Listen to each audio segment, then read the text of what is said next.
अवामी न्यूज़ में ख़बरों जो सिलसिलो जारी है। तव्हांखे खिपरे में ख़बर ॾींदा हलूं। खिपरो में भी कश्मीर डे के हवाले से खिपरो के गवर्नमेंट इस्लामिया हाई स्कूल के उस्तादन अब्दुल गनी बोजदार, रशीद शेख, इकबाल बेलम की अगवाणी में रैली कढी। खिपरो के शहीद चौक ते पहुती, जिथे रैली में शरीक उस्तादन और बारड़नि तकरीर कंदे चयो त कश्मीर पाकिस्तान की रीढ़ की हड्डी है, जंहिंजी तकलीफ़ बर्दाश्त का ॿाहिरि है ऐं सरेआम कश्मीरी अवाम ते ज़ुल्म कयो थो वञे। ॿिए पासे रोशन तारा हाई स्कूल में तकरीब थी, जिथे स्कूली बारड़नि कश्मीर के हक़ में नारा हणी आलमी बिरादरी का मुतालबो कयो त कश्मीर में इंडिया पारां थींदड़ ज़ुल्म के बंद करण जो मुतालबो कयो। जॾहिं त ॻोठ आरे बारेसर के प्राइमरी स्कूल में पिण कश्मीरी भाइरनि सां यकजहती के हवाले से ॻोठाणनि गुलाम कादिर आरेसर, गुलाम मोहम्मद आरेसर, मुबीन आरेसर ऐं आरबी कीरियो ऐं ॿियनि पारां कश्मीरी डे के हवाले से प्रोग्राम थियो। इन मौके ते स्कूल के उस्तादनि ऐं शागिर्दनि मीडिया से ॻाल्हाईंदे चयो त ये जेका छोली तव्हां ॾिसी रहिया आहियो, इहा इंशाअल्लाह हिकु ॾींहुं रंग ज़रूर लाहींदी।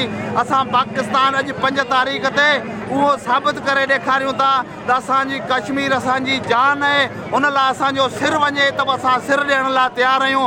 अॼु हिन प्लेटफॉर्म तां मीडिया तां इहो चयूं था त इंशाअल्लाह ही नओं नस्ल अॼु जेका मेहनत करे जाखोड़ करे का क्लाशन कोन हलाईंदासीं, कुछ भी न, पर तइलीम के ज़ेवर के अॻिते मेहनत जदोजहद सां करे इंशाअल्लाह असां कश्मीरनि खे पंहिंजो साथ ॾेई उन्हनि खे हिकिड़ो ॾींहुं असां आज़ादी ज़रूर ॾियाराईंदासीं। इस्लामिया हाई स्कूल खिपरो तरफ़ां ऐं असां चौक ते गॾु थिया आहियूं।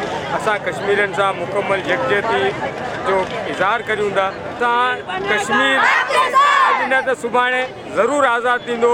असां पाकिस्तान फ़ौज ऐं पूरी जेका आवाम आहे कश्मीरनि सां गॾु आहे। अॼु असीं government national Islamia high school खिपरे जा उस्ताद ऐं शागिर्द अॼु असीं शहीद चौक ते सिर्फ़ु ऐं सिर्फ़ु कश्मीरनि सां यकजहती लाइ हिते आया आहियूं ऐं असीं ॿुधाइणु चाहियूं था सॼी दुनिया खे, ख़ासूसन मोदी के, इंडिया के, कि असीं कश्मीर सां गॾु आहियूं ऐं कश्मीरनि सां असीं इंशाअल्लाह हितां क़यामत गॾु हूंदासीं। ही जो भारत ऐं मोदी वारा असांजे मुस्लमान भाउर ते ज़ुल्म करे रहिया आहिनि, हिन खे ख़तमु कयो वञे ऐं असीं सभु कश्मीर सां गॾु आहियूं।